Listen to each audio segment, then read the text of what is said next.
You're listening to the Metal Lens. Life, the universe, and everything from a metal point of view.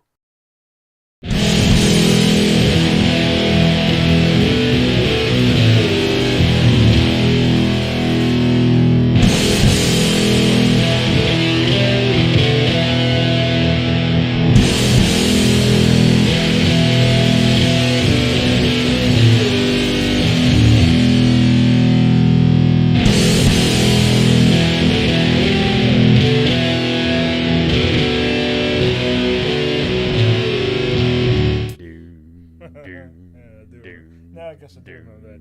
And we're back. All right, we're back. Which can only mean one thing. It is Friday. Yeah, it's just Friday. Yeah. What is it, the first Friday of May? It's May the 6th. Yeah, so Mother's Day is around the corner, which can only mean another thing. Oh, shit, yeah. Termites. Termites are swarming. Yeah, nasty little fuckers. Dude, I frickin' called it. Like I was telling Nicole, we hadn't seen like a single, well, you know, literally I saw like a single termite the night prior. And it's like, look, it's fixing to rain tomorrow. It's going to warm up. The moon isn't full, but it's getting there. And Mother's Day is just a couple days away. Yeah. They are swarming tomorrow night. I guarantee every it. year around Mother's Day, they nasty little fuckers. They do this thing. I think, man. It was probably last year we put a few clips of what they look like. Oh, yeah. That was a couple years ago, I think. Yeah. Regardless, they are nasty sons of bitches. They are, because they tend to eat wood. And in case you have nothing made out of wood, like your house, you have nothing to worry about. As it turns out, a lot of important shit is made out of wood. It is. It is a useful material. Including the trees around your house, which they'll eat that motherfucker right off from the inside, and then one wind and motherfuckers on your house. Well, that fucking tree that came down on our property after Ida, or because of Ida, I guess it would be during Ida, wouldn't it? Not after. Formosan. As a result, the Formosan. Yeah, it was Formosan. It was termite damage. Yeah. So. Nice little fuckers. There you go. But anyway, if you're down here in the swampy ass of the United States, you know what I'm talking about. If not, just be glad that you don't. Speaking of swamp ass, or getting to that time of year, where you just be living with fucking swamp crotch. Just gonna be complaining like a couple of old biddies constantly. Yeah, I've already kind of switched over to. I normally take like just lukewarm showers, you know. Oh yeah. And so. Now I'm getting ready to transition to just straight fucking cold showers. Cold showers. That's what I take. Oh yeah, dude. No, dude, nothing beats it if you're like, you got yourself a sprayer. I spits on you. That was the money shot. Hang on, let me get this off of me. I don't want to get skin drunk. Clean yourself. You dirty whore. All right. Yeah. What were you talking about? I don't know. Whatever. Yeah. It don't matter. Don't matter. So yeah, here we are, May. Hey, mothers, who are watching right now, like, you know, happy Mother's Day to you. Thanks for procreating. Appreciate that shit. Yeah, so do we. Yeah. I've mothered a few. I've childrened a few mother. You know what I mean. Yeah. This Bud's for you. Oh, but we're not drinking Bud. We're not. This is not an endorsement. That's just like an old saying from. Actually, we probably could show it because it should be in flames. Oh yeah. Maybe you can't tell what it is, but kinda. Whatever. It is in flames. Yeah. Tis a flame. We're not getting any money from them. Shit. No. I give them enough of my business. That's right. Yeah. So, anyways, you know, whatever. We're new tide, turn of the seasons or whatever. The world is doing what it normally does: is spin around and fuck shit up for us constantly. Because I was talking to some one of the agents I work at. Well, I don't really want to say where I work at, but I work at a aeronautics space agency. A facility of acronyms you probably are very familiar with. Yeah. Wink. one of the engineers, he's a pretty intelligent fella. Hope so. If he's a aero engineer Yeah. association engineer. Yeah. Yeah. He was talking about like global warming and bullshit like that, like just fucking bullshit. He was like, so we're in like a warming period. That's what we're in. Yeah. And I don't know if we might have mentioned this on the last podcast. Like, we're getting little weather changes. We're now Tornado Alley again, or instead of like Kansas and fucking Oklahoma, it's now us.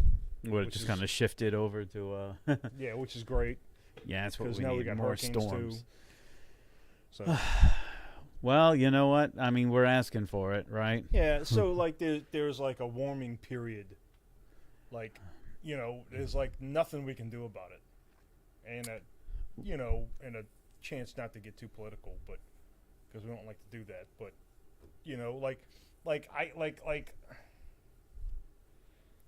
we've been through several ice ages. Well, not me personally, but yeah, sure. but I mean the Earth. The Earth. Mm-hmm. And that could last 500,000 years. Yeah, give or take. So, Yeah. So I guess that, like we're not gonna see out of this warming period. This warming cycle of the Earth. We're in the midst of it right now. Yeah, and we'll be long dead before it probably goes back to cooling. Well, I don't know how much it's gonna warm. I don't know. Well, I mean, it I may suppose be like 4 or 5 degrees, which doesn't seem like a lot, but globally it really kind of is. that makes an impact. Yeah. Yeah, melts things and right. burns things. I think it's. I want to say that's like the oceans that are supposed to be like the most vulnerable. I don't know for sure. I'm not a biologist, but I mean, I guess because it's just a delicate ecosystem. They're very sensitive. Shit like coral reefs and all that. They respond to shifts in things like temperature. But and the thing to remember, kids, is that this has all happened before, and we came out of it. Well, again, not me personally, but we'll come out of it again. Hopefully, a little bit smarter. And what I also realized? What's that? Like we were talking about like aliens, like alien life. Oh, you and your boy, yeah, the engineer. Yeah, he came into the shop and just like, I didn't do anything today, so okay. I just stayed in the shop all day. And so like Fermi's paradox and all that jazz. Yeah. It's obvious that there's we've become more and more cognizant of the fact there's like 100 million billion fucking solar systems out there. 100 trillion different fucking galaxies out there. Yeah. Whatever. Okay, so it's basically infinite. And what they suspect now is the other side of the black hole is probably more galaxies. I heard something about that. So it's basically just infinite. Okay. So yes, there is 100%. There's got to be fucking other life out there. Yeah. But so now, well, okay, why would it be so more advanced than we are? Well, we've only been around like Homo or sapiens of only like what 500,000 years, but no. But Homo erectus was like 1.2 million years ago. Was it really? Or some shit like that. 4 million. I don't know. Whatever. It was a long fucking time ago. Okay. So, but not really though. If our known universe is 13.8 billion years ago, give or take a million years here or there, and look what we've done in a million years. So if they were just a million years before us, which is completely plausible, there you go. Yeah. But this is an interesting fact, though, that I just came to realize. I guess I kind of always knew it. But, so, like, if there was, like, say, like, even the closest galaxy, like the Andromeda Galaxy. Okay, say if there was a human species, or I don't know if it necessarily be human, or whatever it would be, could see us and observe us, or even look back and be able to view our planet. Yeah. Like in real time right now, they would see the dinosaurs. You know what I mean? Okay. They wouldn't be seeing us filming unless they got close to us. You know what I mean? They'd have to get close enough because time and all that. Yeah, because stuff. Einstein and stuff. Uh-huh. But so like if they came like right up to us, then they would see us. But if they were looking at us from where they are, they would see the dinosaurs. Right. Like roaming the Earth. And so why bother visiting? It's Sure. Hard pass. Those things look dangerous. But you figure if they could do that, then they would probably realize that time. Oh, the time difference. Yeah. Thing. Maybe these big things have cars now or whatever. Yeah. The Brontosaurus has invented the Volkswagen. Ironically, because it's actually the Brontosaurus who wind up fueling the Volkswagen. Yeah. So in a way, I guess the dinosaurs are very intimately connected with modern travel. Yeah. Technology. Anyway. Well, food for thought. Yeah. Very cool. Yeah, actually, you know what I'm thinking about? I was in a conversation about aliens as well. Just a few days ago with a neighbor of ours. Backyard neighbor. Those crazy neighbors and their aliens. Oh yeah, it was a backyard conversation where things were being imbibed. Right. And it got a little wacky.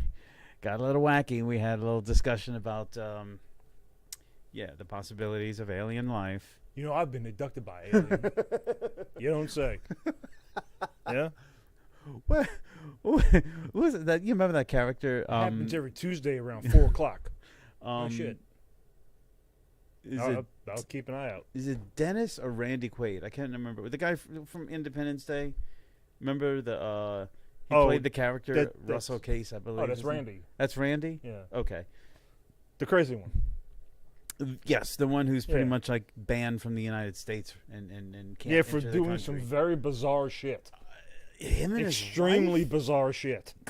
I can't remember the news story. Do you by any chance it was something know like what it was? They were having sex on camera, and he was wearing like a Nixon face or something, like a Nixon mask or something. For real? Yeah. Okay. I don't know. But bizarre. That's not a federal offense. He did wind up doing something that. Yeah. He's like he would face federal crimes were he to enter the country again. So now he's just AWOL, I guess. He's I don't know. Excommunicado from Estidios. Aren't they originally from Canada? Estados Unidos. Are they? I have no idea. I don't know. The Quaids? The Quaid. Give them back to air. Yeah. There's a bomb. Get out of there. Get out. Get it down. Oh, my God.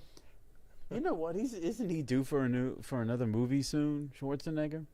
Yeah. I mean, I don't know if there's one being made. I just think there should be. Well, there was he did do another Terminator movie. I saw that with Linda Hamilton. Yeah.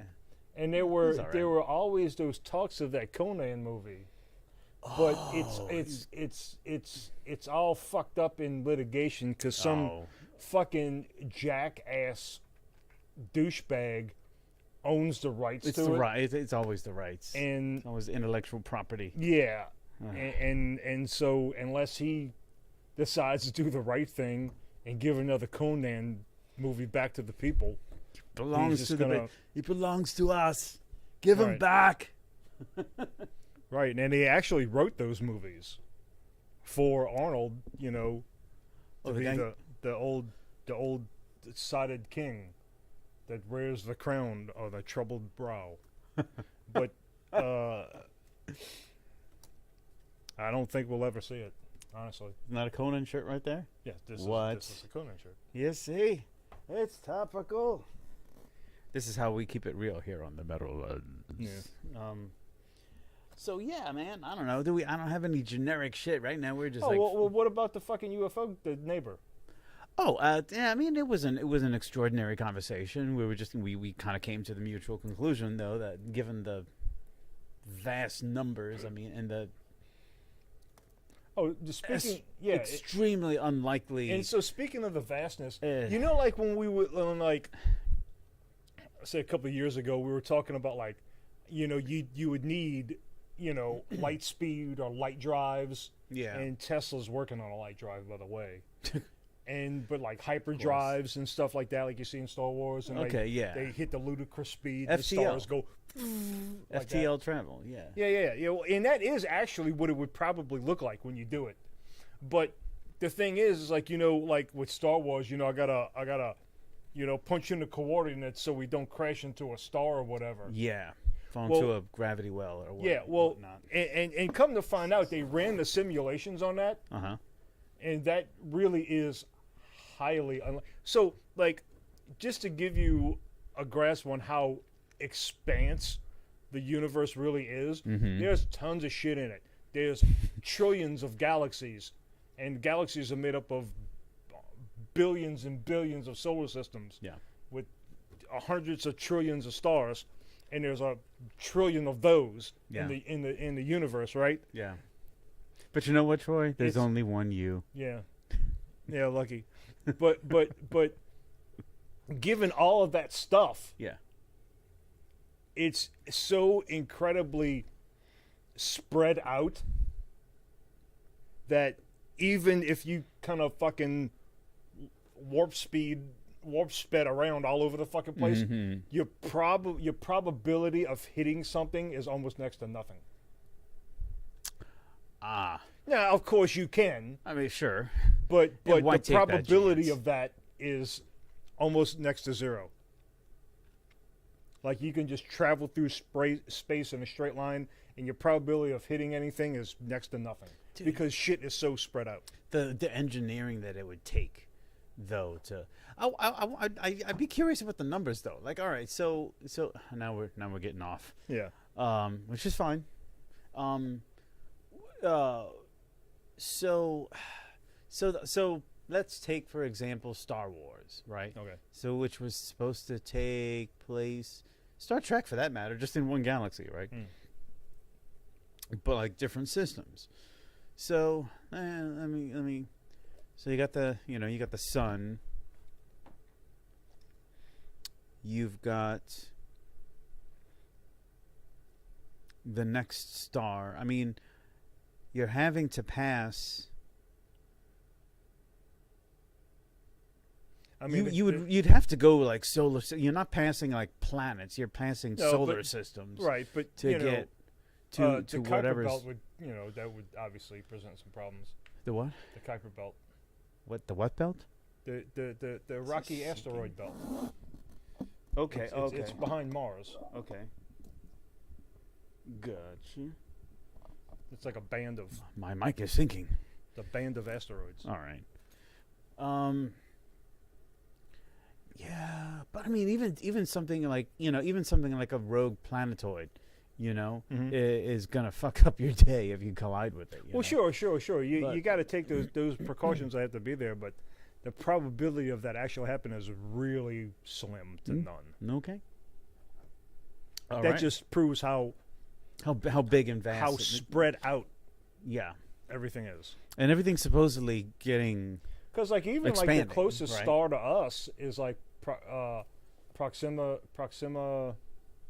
Alpha Centauri, not Alpha Centauri. Proxima, whatever the fuck, whatever.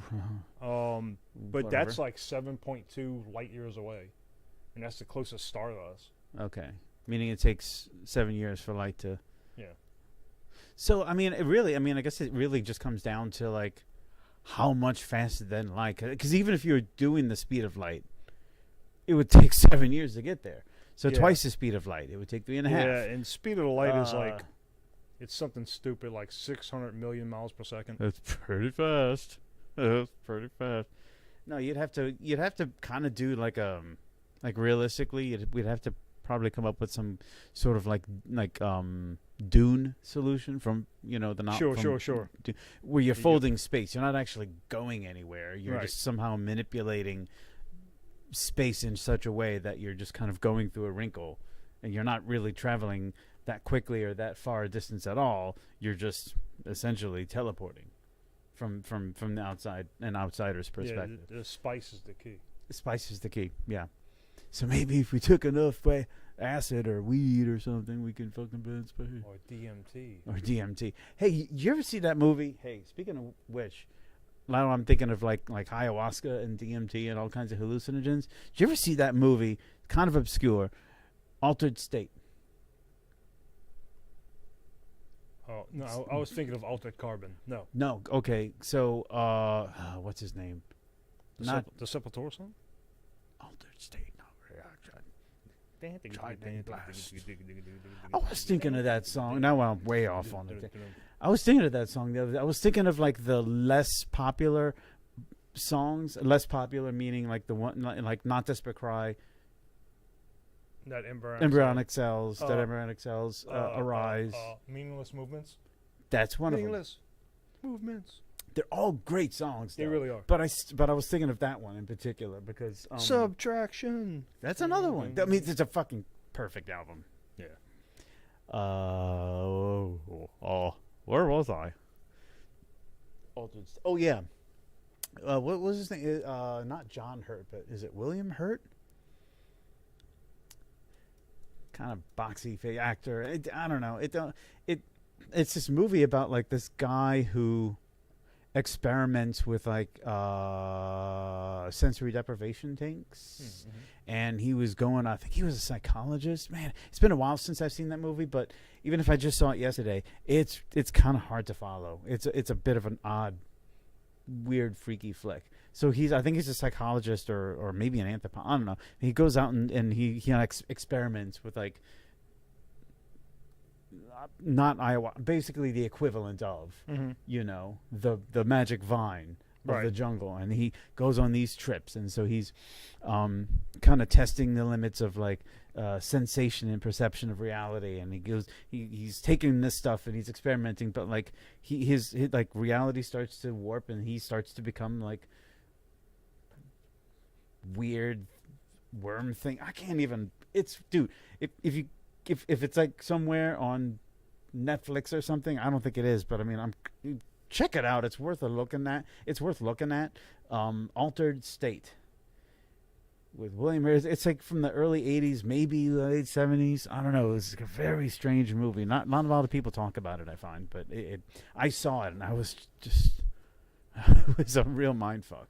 It was, but not so much like a mindfuck, like whoa, that was awesome, like The Matrix kind of was. But it was just, what the fuck did I just watch? That was my response to it, and I've seen it like a couple times, once or twice. Anyway, Altered State. I don't know why I brought that up.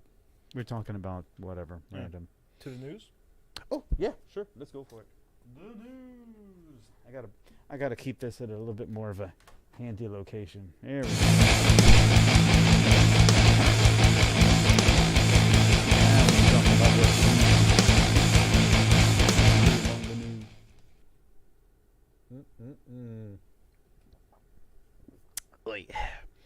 So I got one story. What you got? You know what mine is. Yeah, I got a little Danzig news. Okay. He kind of announced or alluded to he's pretty much retiring soon. I mean, I don't know how old he is. He's got to be close to 60, I would imagine. It might be over 60. I don't know. Let's find out how old he is. But he's got a tour coming up, and I'm kind of really excited about it because they are coming to New Orleans. And he's going to do Danzig 2. The whole album, Blues Fuge. I just had a weird idea. Yeah. You know how they got the Hey Google 66. He's 66? Of course he is. Yeah, I knew. Yeah. He's gonna claim to be 66 until he's dead. Right. Yeah. I want to develop an artificial intelligence for household use, and I want to call it Jesus. And in order to activate it, you have to go, "Dear Jesus." So you get into your phone, and you go like, "Dear Jesus, how old is Glenn Danzig?" for example. You know, just I want that to be the activation word or phrase or whatever. Anyway, random thought. So yeah, he's playing Son of down. a bitch. How old is Glenn Danzig? That's a good one too. But He's 66. Yeah, he's 66, and he kind of alluded to the fact that he's not really going to be doing like this is. I mean, you know, it's all talk and hearsay, whatever. But it did come out of Glenn Danzig's mouth. Mm-hmm. So he was doing an interview with whoever the fuck. I think it was actually for Metal Injection. I don't know. Ricky Rackman, perhaps. Yeah, perhaps Ricky. I don't think I'm going to tour anymore. I'm just going to fly out to a show here or there. I'll maybe do some one-offs, but I just don't see myself getting on a tour bus anymore. Yeah, I think I'm done. That was a quote. So it sounds like he decided like right then and there. Yeah, and he's like, done. yeah, I think I'm done. But I mean, and he's like, he's still writing some stuff, and he's like, he's not sure if he's ever gonna put out another full length album. He's been doing some soundtrack stuff. I don't know what for.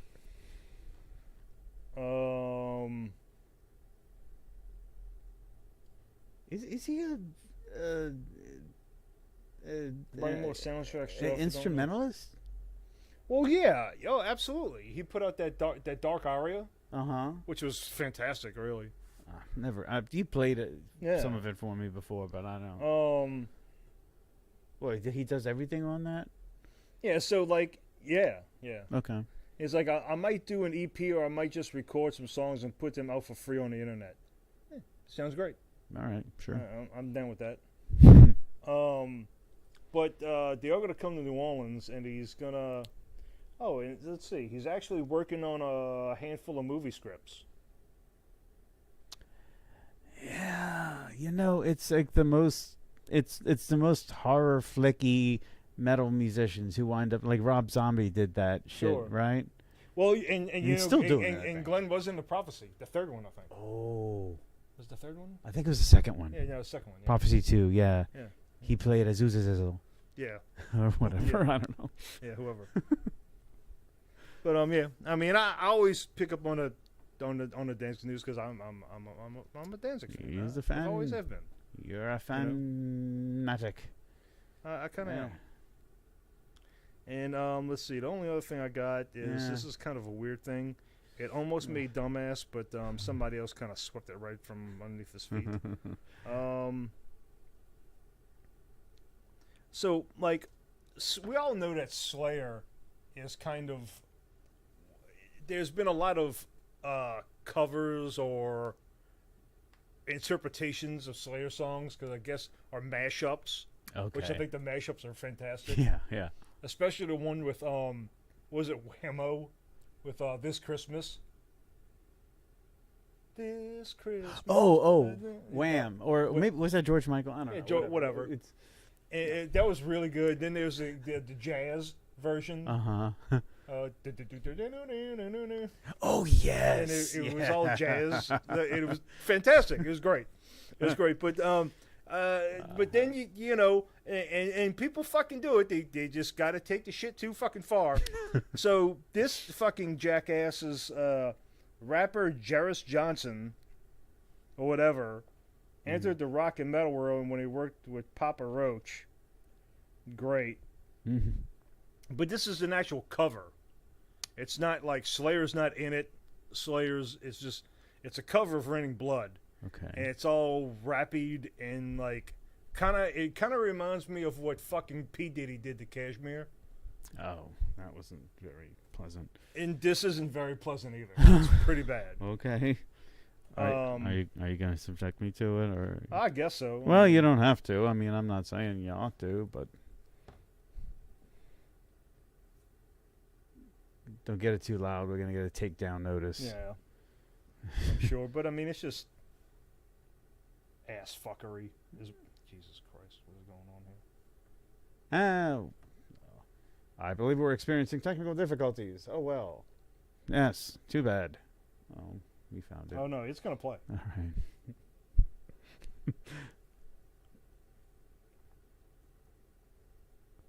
All right, here we go. Okay, we're gonna try to not get dinged by the DMRC here, or whatever.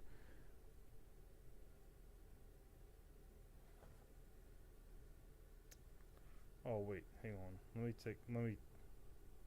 Oh God, is it still attached to the Yes. Bluetooth? Oh Yes. God. Okay, yeah. Then it would have been awfully loud.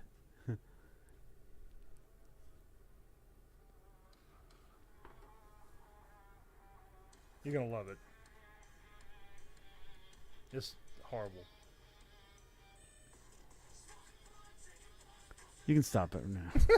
It's You just can ass stop it. fuckery at its finest. Is yeah, what it really yeah, is. yeah. Oh God, now I can't make it stop. He like new metaled it. Oh yeah, for sure. Or- It's fucking horrible. So yeah, there's that. Cool, man. Yeah. Thanks for that. So Or what you got? thank him for that. Yeah. Whoever the hell that was. I got a bit of a downer. Oh. Yeah. Let's see. There was a shooting. Yeah. 1 killed, 4 injured. Shooting during death metal concert in San Bernardino. San Bernardino, That's California. California. It's California. I would presume. Yeah, it is. This was on Saturday, April 23rd, so a couple good weeks ago. Around 9:30 p.m. at the Marquee Lounge, LA death metal act Crawling Through Tartarus. I was playing when the vocalist was hit by 2 rounds and subsequently underwent surgery. I guess I could look this way so you can see my face. Yeah, 32-year-old so-and-so was pronounced dead at the scene. I don't remember. Yeah, at least with the story so that a bunch of people got shot. Well, yeah, like 4 hit, 5 hit. One of Okay. them was killed. 4 were injured. Yeah, man. I just, like, what the fuck, y'all? Stop it. Oh, this is getting all. All right, this is just like an embedded. Let's not worry about that. That's pretty much the end of the limit of the story. But I mean, it's just. It's just it's upsetting. It just reminds me of the whole dime bag thing that happened, Sure.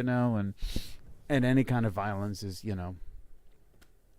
whatever. I mean, we've had plenty of conversations about the role of violence in metal music, and I've spoken about it on the record. I've spoken about it on this show, and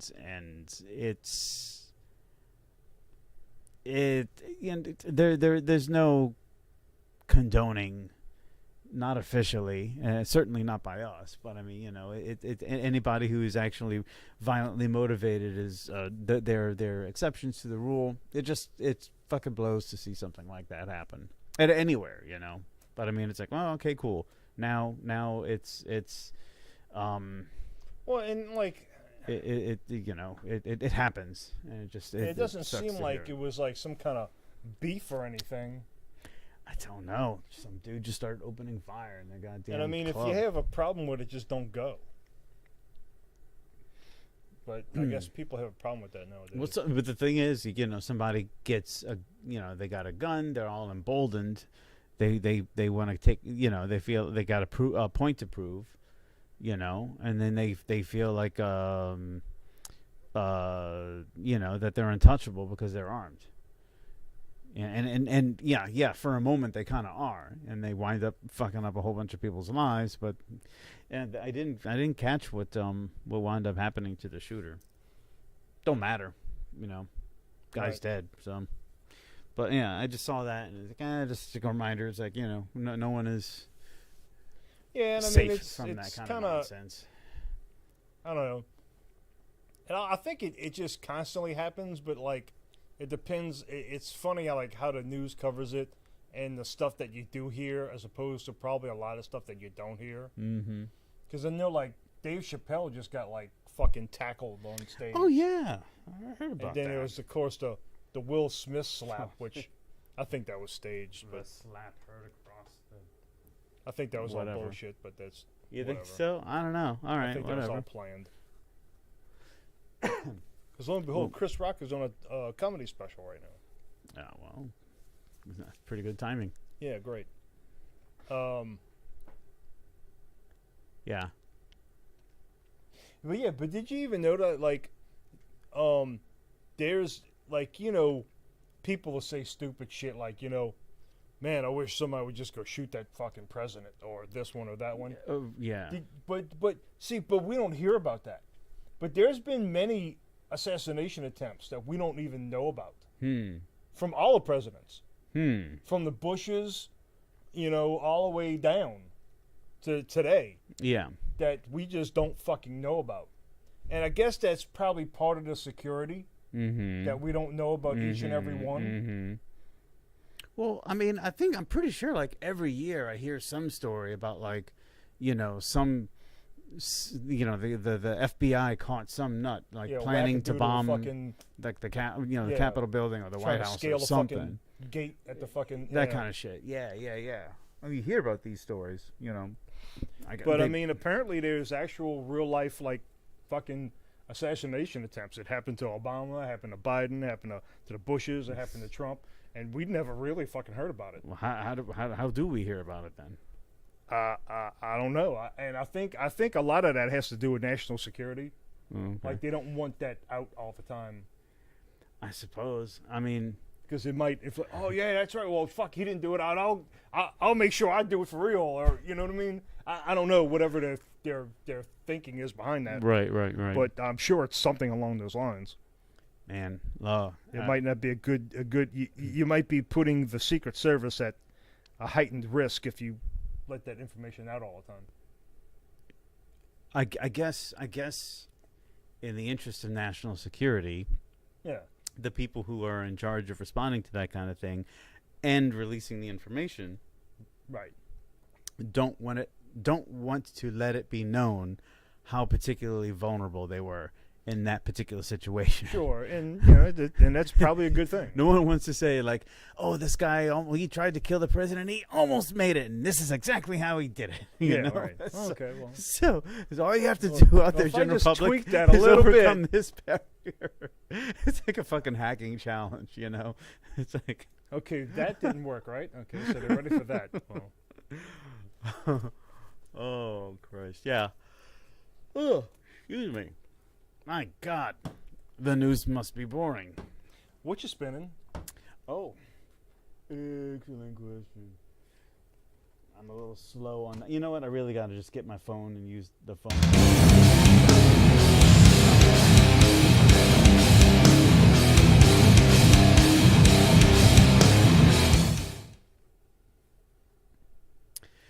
So, what am I spinning? What am I spinning? Yeah, what you spinning?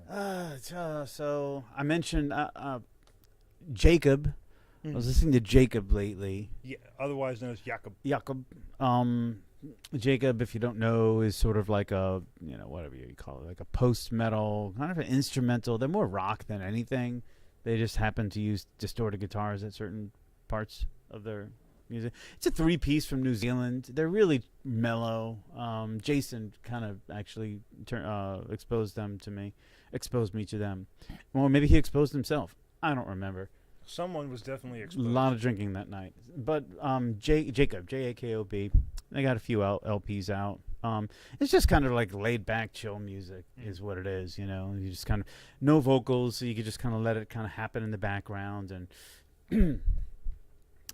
it's kind of low-key. Maybe I can kind of compare them to like maybe Russian Circles, sort of, but like more rocky than not quite as heavy. Right.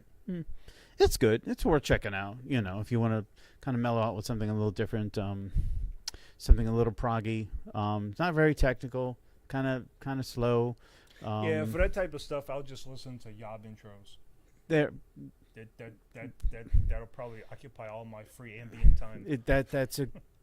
It compares okay to Yob. It's a little less discordant, but yeah, some Jacob, whatever.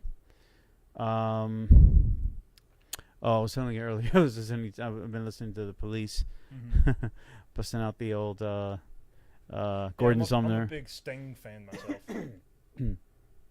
Who isn't a Sting fan? Sting is the biggest Sting fan. I'm convinced of that. Oh, sure. Yeah, just not maybe. I'm trying to think of like anything like that's really relevant and on topic to this show. I haven't been listening to a whole lot of metal. Obituary. I, on the other hand, Oh yes. have been listening to Crowbar's latest offering, Well, by all means, represent which is Zero and Below. Zero and Below. Okay. Yeah, not too long ago we were talking about that because they released it was like the pre-release, and they released a video. Oh yes, that was when Chuck was with Chuck, on the show, and it was a really good video. It was very interesting. Mm-hmm. And you know that track was it Bleeding from Every Hole? Yeah, something like that. Yeah, and it was good. So it's like, hey, well, you know, I'm a Crowbar fan, so it's good. The thing, and like I was talking to you earlier before we started, was the thing about that I really love about Kurt Winsting. Yeah, is his fucking guitar tone. Mm-hmm. His guitar tone has always been fucking spot on. It's a really good tone, and it's just, you know, it's the Crowbar sound. It's fucking thick. Mm-hmm. You can really sink your teeth into it for a long time and just chew on it. And the thing throughout all the albums, it's been very consistent. Yes. And he's got his little harmonies that he hits and his chords that he plays, and they sound great, and he keeps using them in, you know, still in inventive ways that doesn't get too boring. And I really like the album. It's good. It kind of sounds like a little bit older Crowbar, like maybe a little bit toward Broken Glass, which is a really great album. Yeah. Thumbs up. Yeah. I kind of skimmed that album, so I can't really speak too much on it. But I mean, hey, you know, Crowbar, local heroes, man. Yeah, it's good, and he's got some really good musicians around him. Mm-hmm. And it's good. Yeah. Hell's yeah, man. I'm trying to think if there's anything. Panopticon? Yeah. I listened to them a little bit. Have you heard them? Panopticon? Oh, I'm thinking of the ISIS album. Oh. This is a band called Panopticon? Yeah. Well, I don't want to pull it up now, but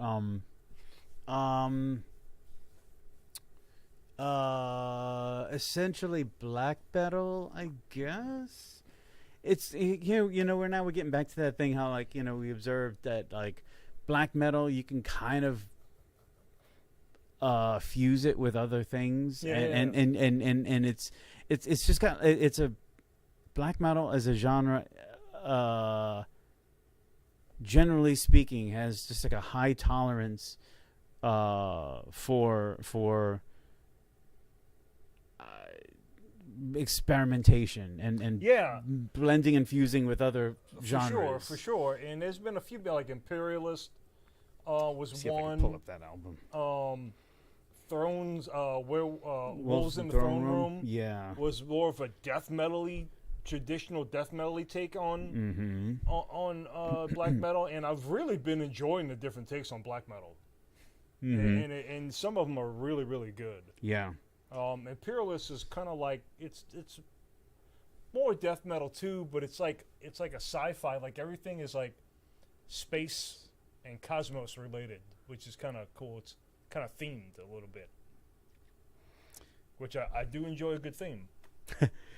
So, and again, Into the Light is the late. No, I'm wrong. Collapse. Oh, that's a remix and remastered. I think the latest release is and again Into the Light from Panopticon from Minnesota. Oh, so every Minnesota, song. you're darn tootin' it is. I think it's a one piece. I think it's just a one person in their project. I don't know too much about. Okay, so Austin Lunn, guitar, drums, bass, keys, lap steel, pedal steel, banjo, square neck, resonator, acoustic guitar and bass, vocals, screamed, growled, sung, and choirs, mandolin, and recorded samples. Well, you're from Minnesota. You got to play a banjo, gosh darn it. Charlie Anderson, violin, Patrick Urban, cello, because I guess Austin just can't handle a bow. So, so he's got to have some guest musicians come on. Yeah, but it's essentially a one-person project. And again, I don't know how to describe it actually. It's definitely got its atmospheric interludes and stuff like that, and then the heavier parts are a little bit more death metal-y. It's good. Yeah, you should check it out. And just an aside here, speaking of black metal, I am still currently looking for my 30th anniversary edition of Blazing the Northern Sky. Yeah, you're still looking for that. I'm still looking for it. So if anybody got a line on where I could track one of those fuckers down, it will be mine. That's like a solemn vow, man. It's like a Conan kind of thing. I just think it's new enough to where people are kind of just, I think, given a little bit of time, because they only made 666. Of course. But I'll get one. Well, good luck, man. I hope you get your prize, your treasure at the end of the rainbow, in the form of the black rainbow. The black rainbow. Yeah, I don't know. That's about all I've been spinning. Astronoid. Did I tell you about them? No. Did I mention? Maybe I didn't bring. Maybe I've listened to them since the last episode. Astronoid is. Maybe anyway. Maybe I did bring it up. It's sort of like a post-metal, clean vocals, kind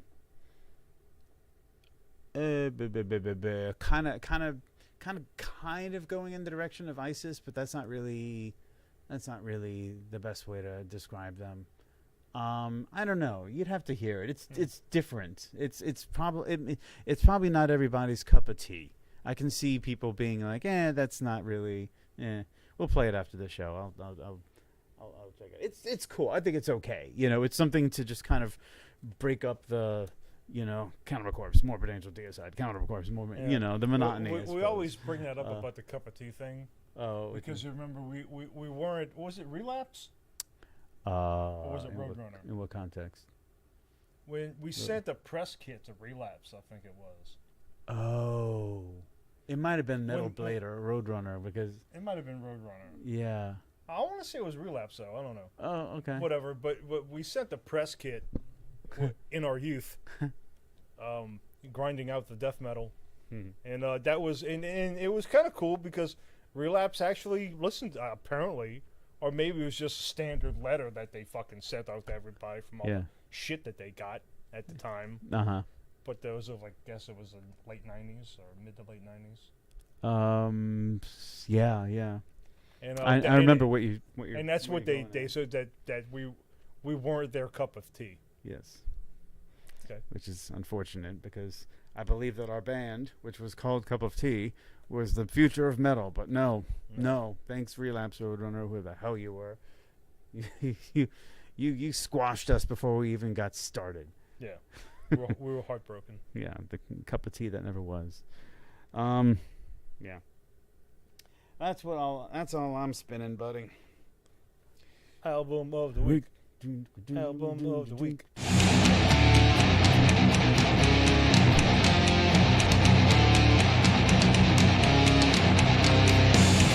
Texting me. They're going crazy over Mother's Day. I'm gonna let you take this one for a little bit, and okay. I'm gonna make a cocktail, and I'll be right back. Okay. While you're up, would you mind if you get a moment to grab another one of somethings? Somethings. What are we doing? Temple of Knowledge. Yeah. All right. So we're gonna go solo on this one. So album of the week this week is Kataklysm with a K. Temple of Knowledge. I described Troy. I'm not quite sure if you would listened to a lot of Kataklysm prior. I basically described them as much appreciated, brother. Described them as a weird band and an even weirder album. But I tell you, hang on.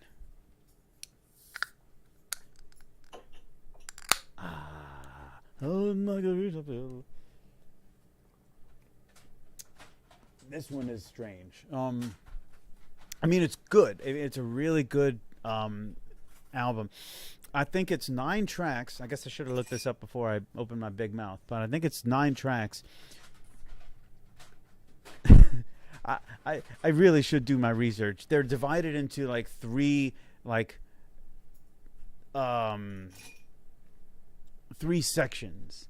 It's almost like 3 movements in an opera, and they're called they've got these strange titles. The Era of Aquarius, Part 2, and then the actual title of the song, and it's strange. You see it, and you kind of think, oh, okay, they're trying to be a little eclectic or maybe a little expressive or a little artistic. That's fine. No problem. You listen to it. It's great. I mean, it's Canadian hypergrind. Kataklysm has always called themselves Canadian hypergrind or hyperblast, something like that. The drummer is a psychopath, and he's just going fucking nuts. On the double kick, the guitars. I always enjoyed their guitarist. Their guitarist. I think his name is Jean-Luc or some shit like that. He's really, really good. The bassist, who he's a bass player.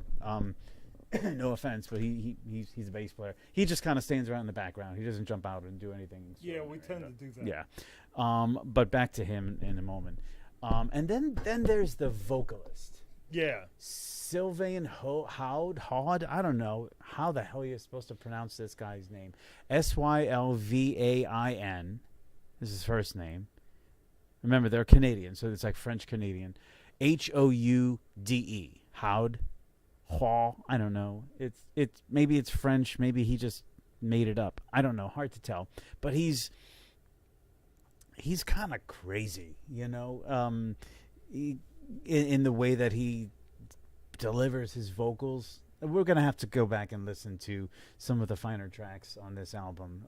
Yeah, well, the little bit that I heard, it was because I didn't really listen to them, but yeah, the drums are almost Napalm Deathy.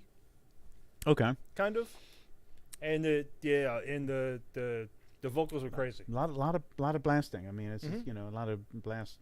Grindy kind of stuff. And the production was, and I kind of liked the production because it wasn't. Production for that album was good. It wasn't it certainly wasn't crisp and clean. It was kind of a funky, dirty, loose production, but it sounded good. That was crisp and clean for that particular vocalist era of the band. So the band, So what happened is the singer departed the band. That singer departed the band, and I don't know if they had anybody in the interim, but the bass player wound up becoming the vocalist. When you think you don't never need us, and we always step up and handle business. Hey man, Jason Newsted was a hell of a bass player. Yeah. Anyways, and then they got some other guy to fill in on bass, and they never had a consistent drummer as far as I can tell. So they do is always some wild ass drummer. Well, so they probably just wore him out. Potentially. Now, here's the interesting thing about what you heard was conservative compared to some of the other interesting tracks on that album, and I will play some of it after we finish the show. But he just does weird, wild stuff with his voice. He's got the highs and the lows and really manic, rapid singing at certain parts of the album, right? Then there's the lyrics. It just gets weirder and weirder, Troy. I don't know how to describe the one. 1, 2, 3, 4, 5. Track 6 or 7 is called "The Awakener," and the lyrics are really they just get more and more out there when you read through it. Like he's singing about like the location and the position of the planets, and there's like this weird stream or string. This one is about like the year 1999. The album came out before 1999, by the way. The year 1999 was significant because if you invert the actual digits, you get 666, and that's even in the lyrics for the Awakener. A year will come when his time will be heard. I'm losing it right now. Hold on.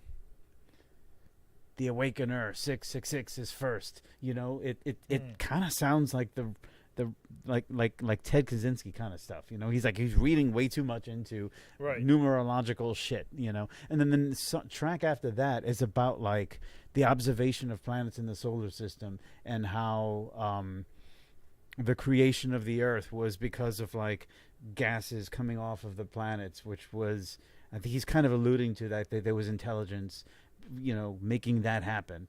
And it just kind of it's interesting, dude. It's interesting. You listen to it and you hear him just kind of going bananas, you know, behind the microphone, and the lyrics coming together.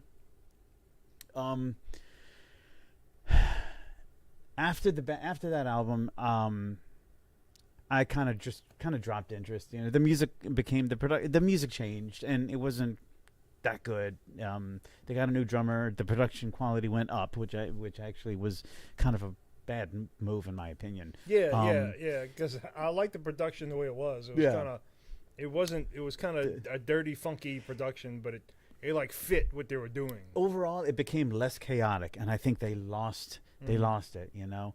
And I always thought that they had a video for the Awakener, which is bizarre. I will totally fucking play that for you too.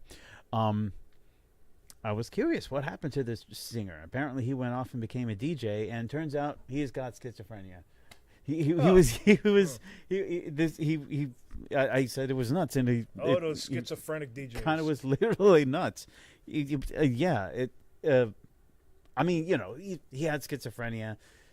It doesn't mean he was completely insane and out of his mind, but there was some colorful content that came from this guy, Sylvain or whatever.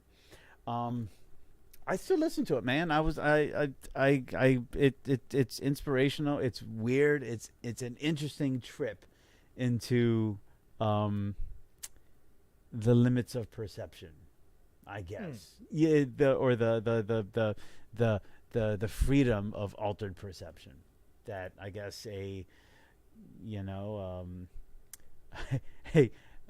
let's just call them, you know, neurodivergent mind can come up with. It is something else. So that's after all that's the end of my rant. Album of the week, Temple of Knowledge by Kataklysm. Kataklysm with a K. That's a couple of K's, right? Yeah, Kataklysm.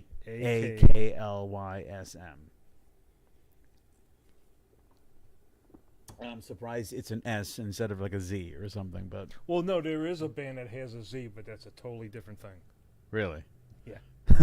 Okay. You know how those people like to do that with those words? Oh, yeah, sure. Yeah. Totally. Yeah. I think I could be completely wrong about this. Actually, hold on. I might be just making this fact up. Hold on. I'm fact checking myself before I say something stupid live in front of the entire world. Yeah, nobody's listening. Let it fly.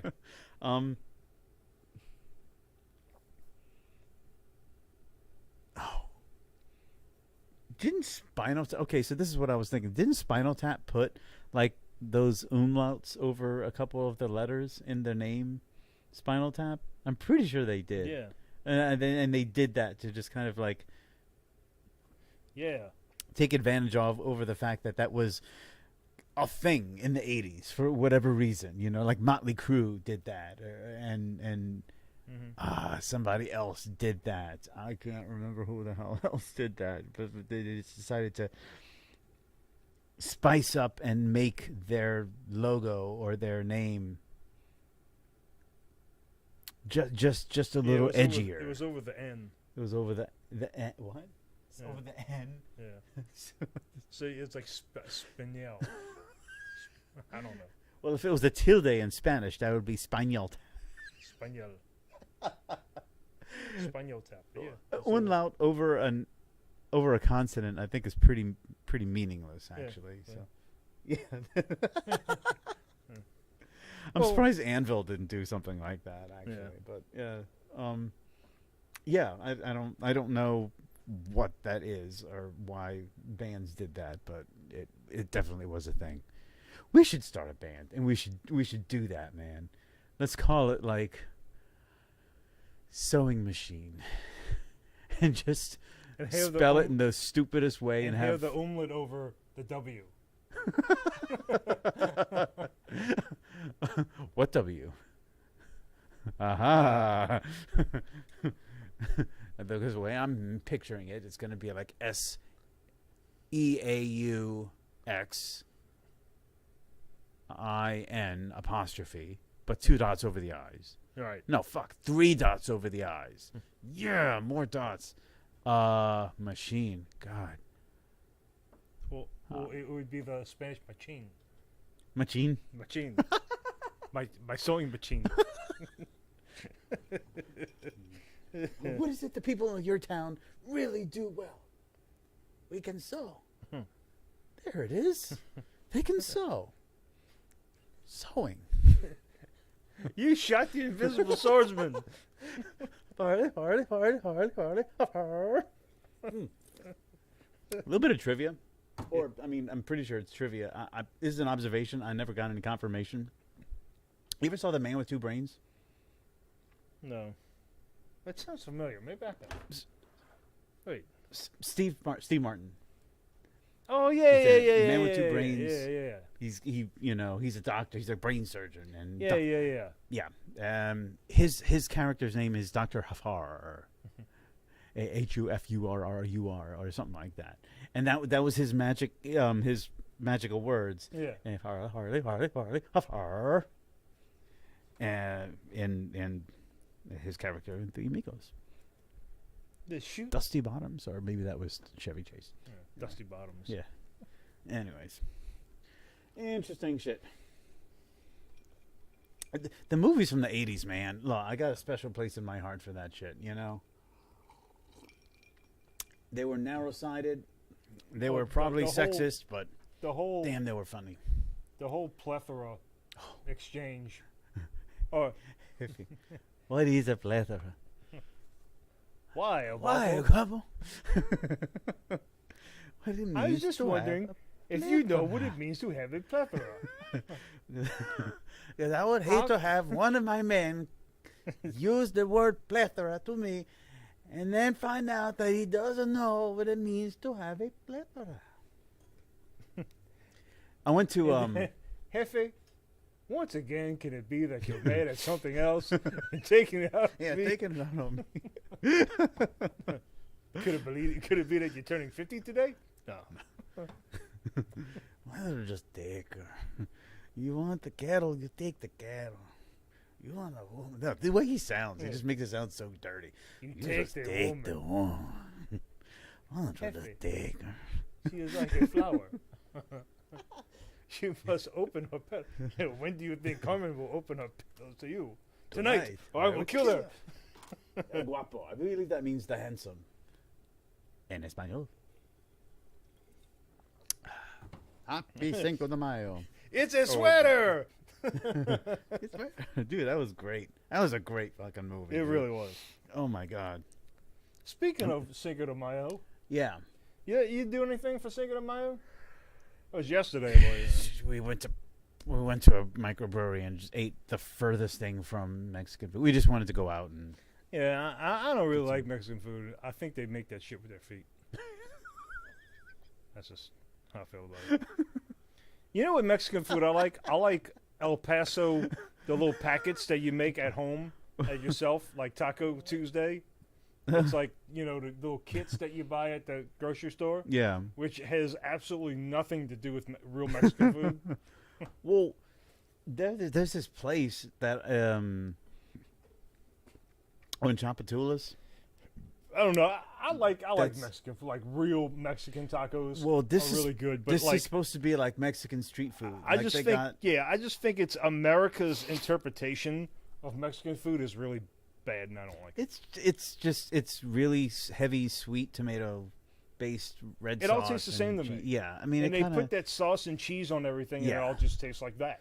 well, I don't like it.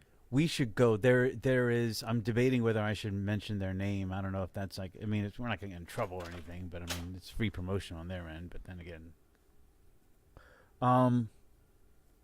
fuck it, whatever. El Cucuy is what they're called. They're on Chapatula. It's supposed to be real. It's supposed to be a metal themed. What was that? The goat or something? The sheep? goat is, well, goat sucker is chupacabra. So chupa means suck. And I guess cabra. I don't know. No, Cucuy. it's the boogeyman? I don't know. Cucuy. Whatever. The reason I'm saying that is because there's an MMA fighter that they call El Cucuy. Oh, really? Yeah. Oh, I didn't know that. C-A-C... Oh, C-U-C-U-Y. I see you. I see you. Why? Cucuy, Yeah. Mexican. It's a Mexican urban legend. What is the meaning of Cucuy? Yeah, it's like the boogeyman. This is Boogeyman. Yeah. So it's like a regional, Yeah. like the Jersey Devil, the Lucaroo, or something like that. Gotcha. Yeah. The boogeyman. The Bogeyman. Well, anyways, they're supposed to have like legit shit over there. I haven't been. I don't know. I can't speak with experience. But they got oh god, what is it called? The thing where they roast corn and they put like don't it's supposed to be really fucking good. They put like mayo and like cotija cheese and lime juice and a whole bunch of like chili powder. I think it's chili powder, and maybe there's like another ingredient on it, and it's like this. It's a thing. It's a legit thing in Mexico, and they serve it there. And I'm like, oh, okay, cool. I know I've heard about this stuff before. You know, they got like tortas and the tacos that aren't just covered with cheese. I've had genuine Mexican tortas before. Yeah. And it's good. It's basically a Mexican sandwich. Yeah, but the bread is really cool. Yeah. And the you know, the toppings are anyway. We should go check it out, man. Metal themed fucking place, dude. Come on. Let's do it. El Cucuy. El Cucuy. Onward to Yes. science shit that no one else.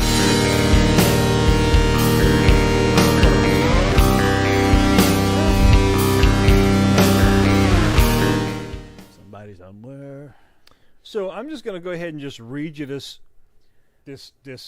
headline, and this is why it that is what you would see if you're actually hyperdriving. And this is why, and you'll see why it caught my eye. Okay. Inside the space hotel scheduled to open in 2025. That's like 3 years from now. Yeah, come on. Step on it. So let me set the stage. Oh, all right, go for it. Waking up in a chic hotel room with a view of the solar system could be the future of travel. At least if space company Orbital Assembly has anything to say about it. As a U.S.-based company has revealed new information on concepts for its space hotel idea. Designs which have been orbiting around the idea table since 2019. Let's see. It was originally premiered by a California company, and it was just actually, I think this is even cooler. It was originally called the Von Braun Station. The Von Braun Station? Yeah. Okay. Von Braun. Okay. The futuristic concept consists of several modules connected by elevator shafts that make up a rotating wheel orbiting the Earth. The project is now being overseen by this Orbital Assembly and a space construction company.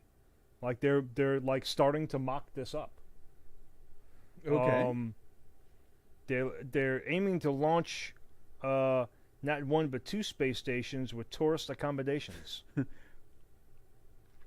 And are they just going to blast people off into space for this? Well, I mean, I'm assuming so. I mean, that's kind of the only way they're saying 2025, and that's obviously not going to happen. That's pretty like fucking ambitious. Like I've mentioned before, I work for a certain entity that deals with that sort of thing. Space and aeronautics. And that's not happening anytime soon. A kind of administration, if you will. Yeah, sure. The whole thing's kind of fucked.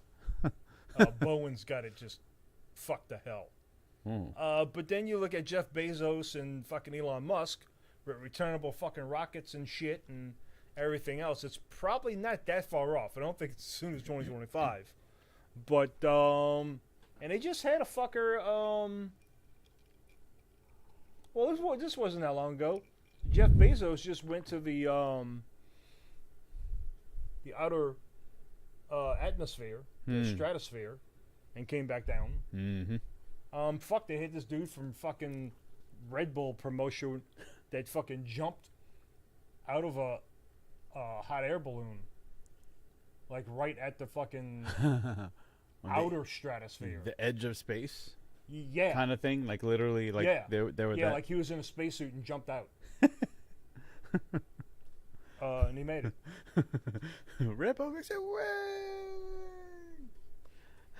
So I mean, I guess it's really not Red Bull. It was like a promotional thing. Yeah, that was for Red Bull. Yeah. Oh God! All right.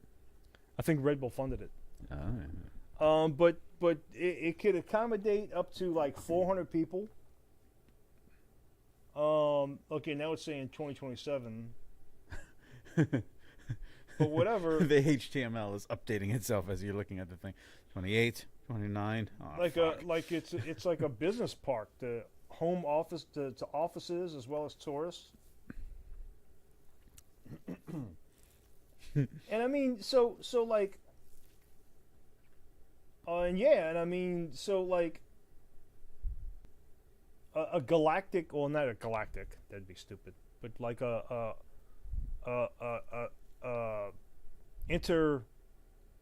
outer planetary vacation, sort of. Okay, yeah.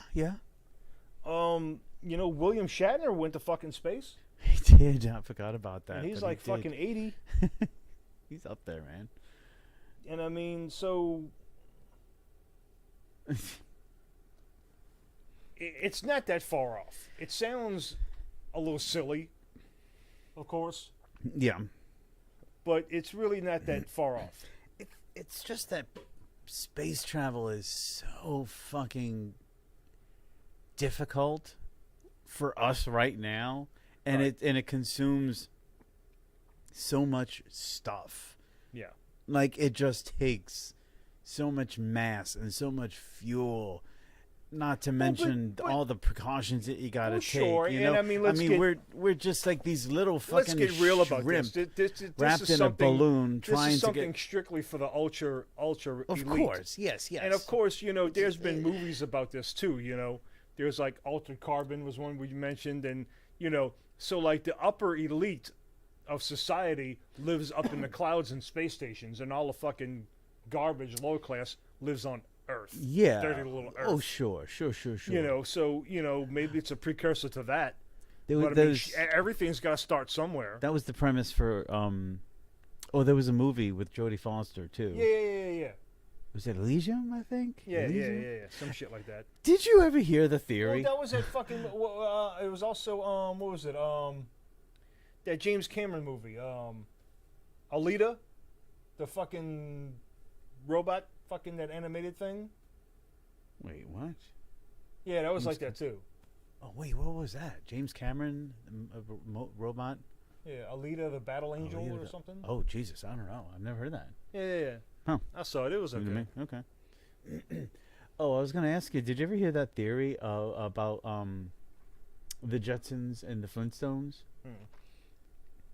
Along the same lines, the Jetsons were always in these like floating discs being held by like just like a very thin pillar, right? So there's nothing absolute except there was once a crossover between the Simpsons. I mean the Simpsons, the Jetsons and the Flintstones. Sure. The theory is that like the Flintstones, they coexisted. Right. The Flintstones were on the ground, and the Jetsons were the rich elite who are up in in Cloud City or whatever, which is funny to me to think about. I mean, I'm pretty sure they didn't intend to do that. Yeah, and but I mean, totally this is almost the same thing. Yeah, you know? yeah. So I mean, and there's got like a little, I guess it's a little picture of what it would I mean, be. that's what it's gonna look like because you need to use the centrifugal or centripetal. Do you know the difference? One's. But either way, I mean, artificial gravity. I think it's a lot further off than what they are saying, but still, it's okay. It's not such a silly thing. I don't believe it's certainly plausible for something like that to be a thing. I'm sure it's where plausible. in the next maybe plausible. 10 to 15 years in our lifetime. Certainly in our they lifetimes can do it. Where it could be an option for us to have a vacation in fucking orbit. Well, speak for yourself. I ain't going on a fucking vacation in orbit. Well, you know, here's the thing. Even if I really wanted to. I don't know where I'll be in 30 years, but if I'm still alive and I'm getting toward the end of it, and I want one last fucking hurrah, I want to see that little fucking blue marble. Okay. You know what I mean? Okay, I hear you. Okay, maybe that'll be our retirement home. Yeah. Remember how we used to daydream about like, hey, we're all going to be in like a fucking retirement home and just like tipping each other over on our wheelchairs. How's life, Ramon? Taking forever. But yeah, I mean, I mean, to me, it's just, you know, and I think that would be an extremely attractive thing, especially people for our generation, growing up with these movies and Star Treks and Star Wars and stuff, and actually walk on a fucking space station with other people and roam around and go to the galactic bar, you know, and have a fucking drink that glows blue or something. They have that now, of course. Rub elbows with the Martians. Yeah, and I mean, and look out the window and you see the fucking Earth. I mean, fuck. You know? Can you imagine being a fucking drunk schmoozing asshole at the bar? Oh, and of course, you would have to have psychedelics. I mean, come on. So I said to her second head, that's not Jupiter, that's Uranus. Throw a couple of mushrooms in there. Fuck. All right, well, here's to our retirement plan. Yeah. We're blasting off. So, continuing with our science shit that no one we got more cares about. We got one more. Okay, This is kind of interesting. So this was, yeah, and I mean, I kind of look hard for these things. Getting desperate. It's getting to be the slow summer season. It was right outside of Memphis, Tennessee. Memphis, okay, all right. You know, there was a petting zoo, and apparently, I kind of skimmed through the story. So apparently, this falls under biology, by the way. Yeah, well, it's a form of science. For science, yeah, it's one of the sciences. It's legit. You know, there's a petting zoo, and I guess when they kind of really investigated it, whatever, they weren't really taking great care of the animals, and apparently, one of the camels got pretty pissed off and wasn't happy about the situation and broke loose. Yeah. He got out of there. Yeah. And so they, you know, couldn't keep that bird in that cage. No, and so like they tried to contain it and whatever, and they noticed there was a couple of people down when they finally, and then it kind of got pissed off and was going after the cops, so they put it down. But apparently when they all of that, which I could assume to have been madness, stray camel running around Memphis, it killed 2 people. Hmm. And when they actually put it down. They checked. They were trying to get the people to the away and help the people that there was 2 people down. I don't know if they were male or female. It didn't matter. But they were both of them pronounced dead at the scene. Wow. Camel took them out. He knocked them down and just stomped them to death. I don't know what camels do, but that's a big fucking animal. I mean, they're hooved animals. You know. I mean, shit. I mean, I bet you their neck could probably do damage. It could headbutt you, and probably take you out. Hoof it. Hoof it. Hoof it. Hoof it. Yeah. Hooved. What did I say?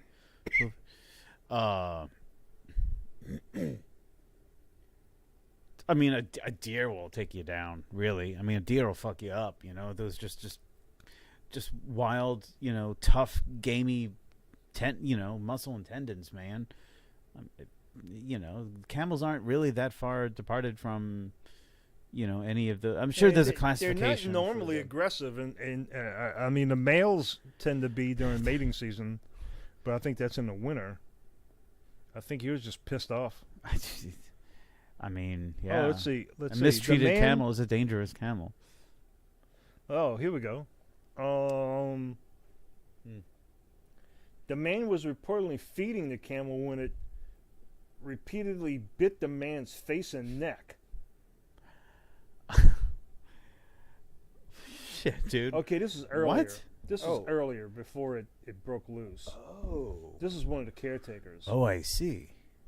Okay. So he was just a vile-tempered, ill-tempered fucking camel.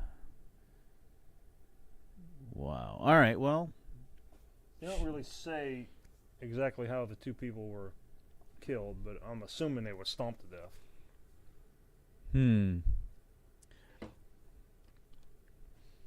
Because we were talking about that, you know, we would go to the zoo, and you do the camel rides or the elephant rides. We had camel rides and elephant rides at the Audubon Zoo. Yeah, and they're quite sturdy, huge animals. You know, I remember getting on them and like, you know, you would. I mean, it's a flesh and bone animal, but like their backs, when you get on it, there's nothing fleshy about it. It's a hard, solid fucking. Like it didn't give and it didn't. It wasn't move like when you got on it. Squishy. No, it was a meaty thud. Boom, boom. It's like a watermelon. Yeah. It was like an extremely hard watermelon. Yeah. I didn't sit there punching the camel. I was just, you know, plucking it. I was just giving him a little love pluck. Yeah. It was a harmless but, I mean, kid when on you a got camel. on that thing, you knew you were on something. I rode that motherfucker. Wait, did I get on the elephant or the camel? I can't remember. I remember doing both. I specifically remember the camel though. Yeah. Because it was Arkwood. It was Arkwood. Yeah, of course it was. It must have been the camel. It's like when you got on it, you immediately felt like you were going to fall off it. Yeah. Those desert dwellers, I don't know how they do it. But they don't really ride them, do they? I guess they can be ridden. Yeah, I think they ride them. They eat them. Yeah. Camels are quite edible, from what I understand. Yeah. You ever seen that dude on? I don't know. I guess he's on YouTube. He's like this Turkish cook, and his shtick is he smiles like a lunatic the whole time while he's cooking. Oh yeah. Massive quantities of food. Yes. Like he'll do like a whole. He'll dig a pit. You'd almost think he's because like he doesn't look at what he's doing. He's just like, hey, he does all this shit and he just smiles. At I know. Yeah. He's just like this dude from Turkey, from and he'll just like fucking bake a camel, or he'll make like a thing of baba ganoush as big as this room. Just a big pile of fucking whatever.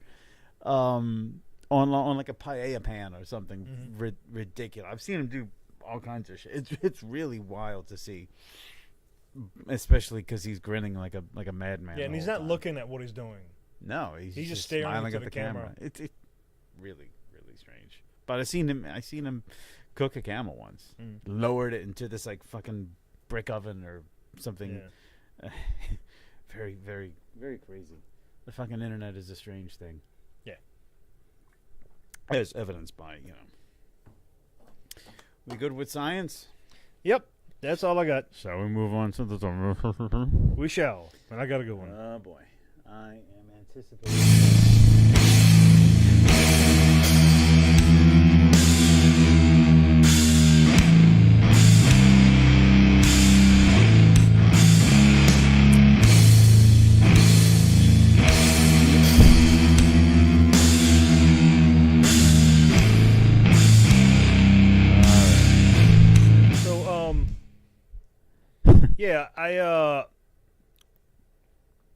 at first I was gonna put those dumbasses that dumbass that covered that Slayer song, and then I came across this story. I'm like, oh no, we found our dumbass. Okay. So it's Kirk Hammett from Metallica. Normally, that just tickles me internally. Yeah, well, James and Lars has certainly graced our dumbass of the week plenty. Especially so it's Kirk's time. Well, before we had the segment, I was picking on Kirk, especially the whole wah. Remember when he slipped while hitting the wah pedal a few years back? You're absolutely gonna love this then. All right. Because Kirk Hammett named his 11 favorite Metallica wah solos on the bottom of his actual wah pedal. Wait. Yeah, so he's got his signature wah. I think it's a Dunlop, Crybaby, and so Metallica guitarist, solo artist, and well-known wah pedal user Kirk Hammett has revealed his 11 favorite wah-using solos from his career.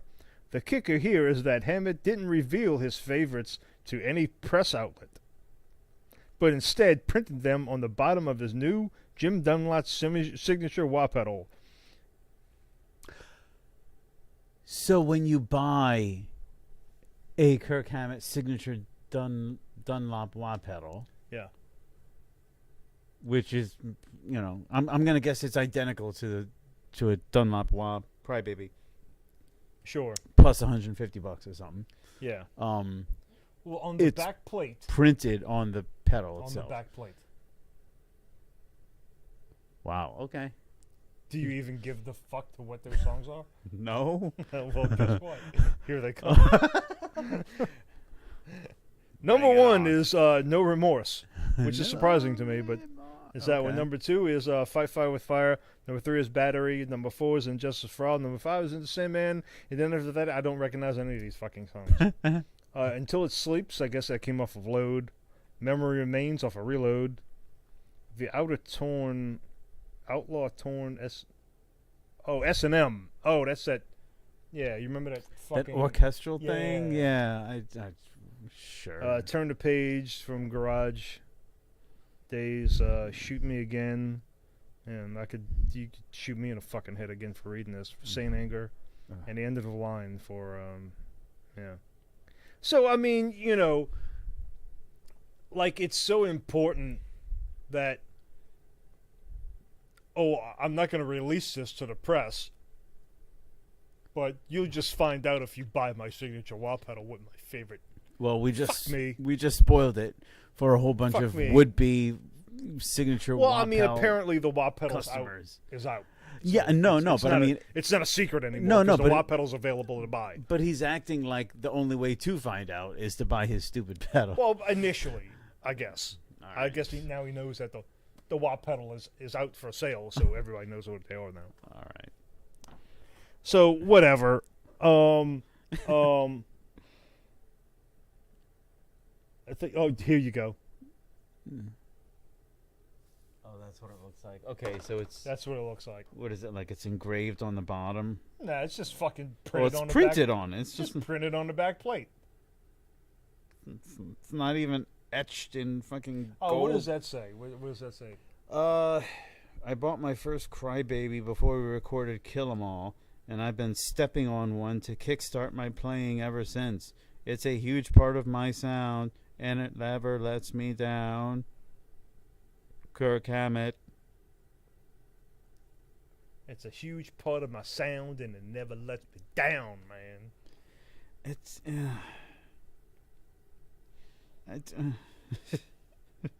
just What? The cheese is strong with this pedal here. Well, sure. And I mean, look, whatever. I don't.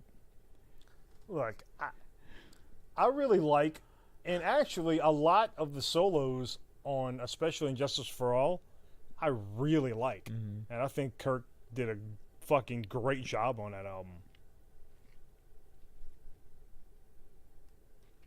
But none of those songs are listed, are they?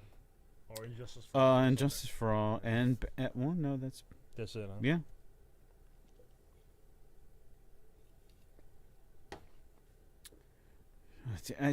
But yeah, so for thinking that you're much more important than you really are, thank you, Kirk, for being the dumbass of the week. Appreciate that, Kirk.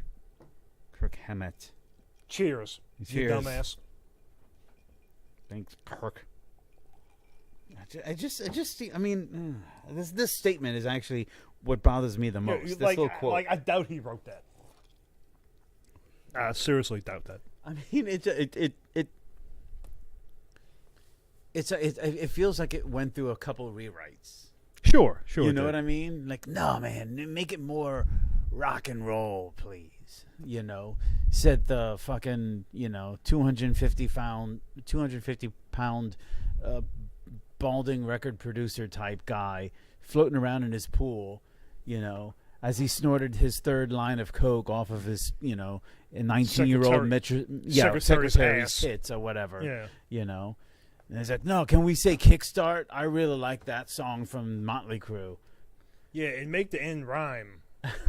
Does it really rhyme? Yeah. Oh, fucking A. Does it really? I mean, I can't imagine just like... it's a big part of my sound and it never lets me down. What?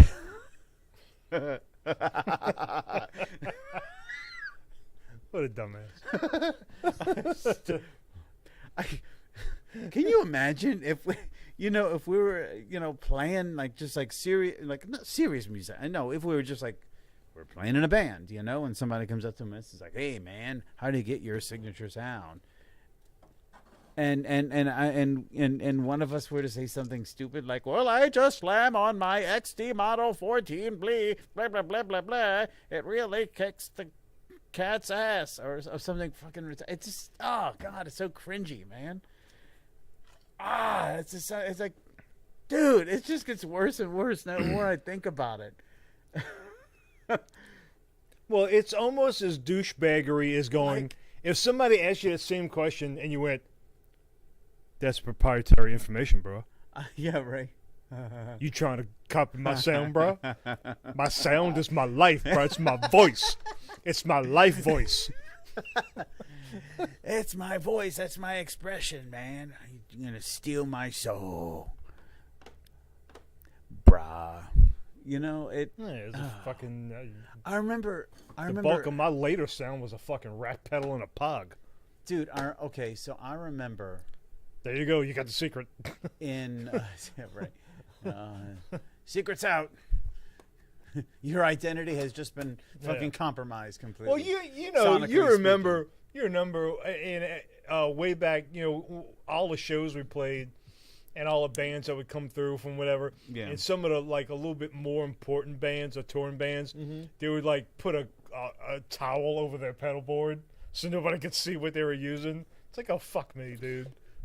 Bro, I paid an RP1. All right. Yeah. It sucked. I sucked. It was garbage. All right. Go ahead and replicate it if you want. No, fucking I wouldn't cares? recommend it, though. I wouldn't recommend it, exactly. Go ahead, knock yourself out. See if you could do anything with this goddamn thing. Right. No, I was gonna say I remember this. It was like in like Guitar World magazine or Thrash or whatever bullshit I read when I was. Well, it has a lot to do with my signature Seymour Duncan pickups, brah. There was an ad for like this. It was like a little, like a 3-pedal Korg multi-effects processor, right? Couldn't even tell you what the model was. This is like decades ago. And but it was a Korg, And it was like you could tell, you look at it, and it's like, it's probably just like a little piece of shit. You know, everything around that time, especially, was a little piece of shit. You know, guitar emulation was in its absolute infancy. All those little wasn't even trying to emulate. All those to be little honest multi-effect units were garbage. They were very popular. They got better over time, but they were all fucking garbage. Yeah, they were trying to really. Anyway, it was this Korg thing, this Korg POS, and they had Dimebag, like, endorsing the thing. Mm-hmm. And I remember reading, like, this quote. It had, like, this, you know, it had, like, some photograph of him, like, you know, doing a solo or whatever. He didn't use it. And they had, like, this quote. And I read this quote. I'm like, I've heard Dimebag talk before. Mm-hmm. And he wouldn't say that. And, yeah, he's said some kind of dopey, cheesy shit as a metalhead from Texas or whatever. Right. But, like, he didn't say that, bro. He didn't say that shit right there. That's just stupid. No. That's just plain fucking retarded right there. I hate this. It's just fucking dumb. But some 14-year-old Marilyn Manson fan saw that, and it was like, bruh, if it's good or not, bro. You know what I mean? It's marketing. It sells shit. It was just. Well, it does, but I mean, like, you know, it's marketing, but I mean, like, just a picture and the pedal, the item is enough, because that's what we would do. We would go and fucking, you know, like, God damn, that sounds great, and then we're looking in the backstage, I'm like, oh fuck, it's just a regular fucking JCM 900. He's a fucking Marshall stack. Yeah. Well, fuck, what else is he fucking using? What's on his fucking pedal board? It's like, oh, that motherfucker, okay. He's using a fucking metal zone. A fucking metal zone? Get the fuck out of here. You know, and... Yeah. And that did that too. And there's actually a website. It's fucking kids from England or whatever. It's got this aggravating accent. But it's a young little twat. Twat, as they would say in twat. the UK. But he does a lot of that, and it's actually a really good, informative site. I don't want to bash him because it's actually really good. Because, like, he'd go to, like, you know, it's like those like musicians in their gear.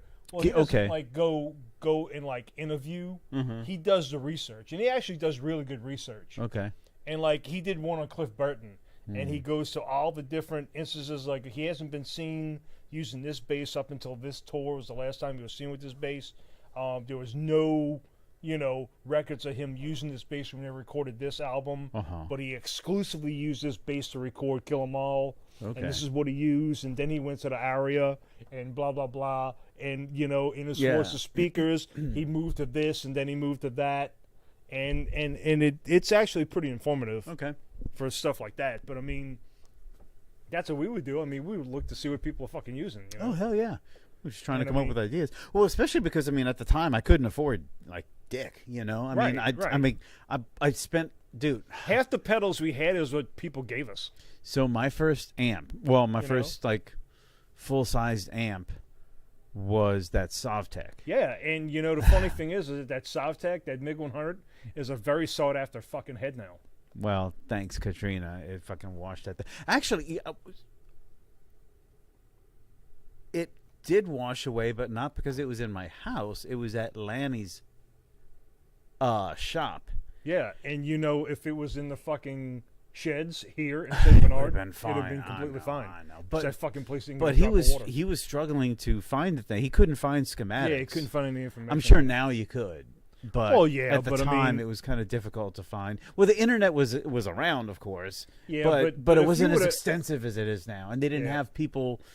But I don't think uploading shit like schematics. I mean, Lanny was good for like what we needed for most shit. Yeah. But Lanny wasn't like really an electronics guy.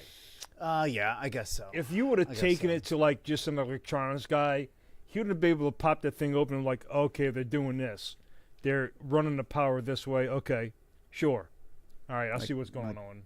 Map the circuitry. And all Lanny that. couldn't do that unless he had a fucking schematic. I gotcha. Well, and I don't think there really would have been much he could have done with the schematic either. But that's my opinion. Well, But he was a good dude, though. But, I mean, For what we needed to, like, clean up our amps before we went on gigs and road tours and stuff like that, he was perfect for that. Yeah. And he was good. And he was much better with, like, setting up guitars and stuff like that. He wasn't actually an electronics amp guy. Yeah.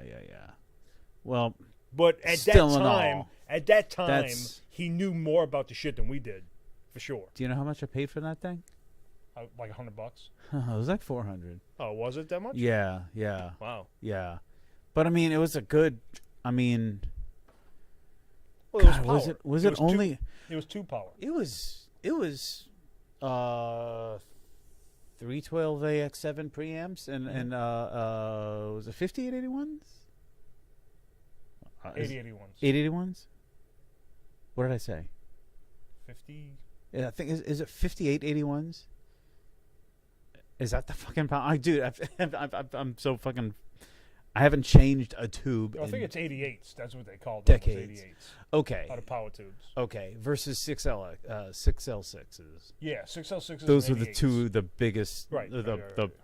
Anyways, the 88s is what it had. It had 4 power tubes. Yeah, so it was at least 100 watts. It was certainly a solid 100. It was MiG 100. Yeah. It was 100 watts. But it was just raw tube power. It was. I mean, and it was good transparent power. That's what I liked. Yeah, about it was. I mean, clean. it really It sounded like clean glass. Like when you just kind of put it in the low input setting. As opposed to like the block letter 5150s. Mm-hmm. Like Jason had gotten his hands on one, and those are 120 watts. Yes. And the capability of, but those were, you used the tube gain, because the tube gain was gorgeous. It was just thick and full, and your particular playing style and pickups in your guitar was enough color. Yeah. That it needed to give it your thing. Yeah. But it is, those block letter 5150s are the shit. Yeah. They sounded really good. They had plenty of fucking crunch. Now I mean as opposed to, like, say, the Mesa triple rectifiers, mm-hmm. they had their own sound. Like, you could kind of tell when somebody was playing a rectifier. Yeah. Because they were more crunchy than beefy. I never really liked the sound of it. And that's what I'm saying. It had its own sound. Yeah. And unless you wanted that specifically, mm-hmm. you shouldn't go with that head. And I think the 5150 was versatile enough with the gain structure mm-hmm. to where you could get what you needed out of it. And if you wanted just full bore hell, it would give it to you. The Softac had a good sound that just didn't have a gain stage. It just like, kind of capped off. It was just clean power.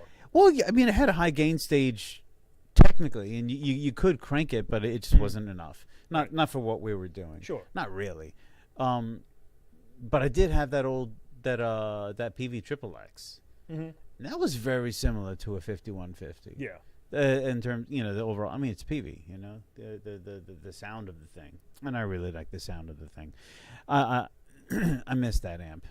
But I think the best, just loud, distorted amp that I played, and granted, this was 2005 at the latest.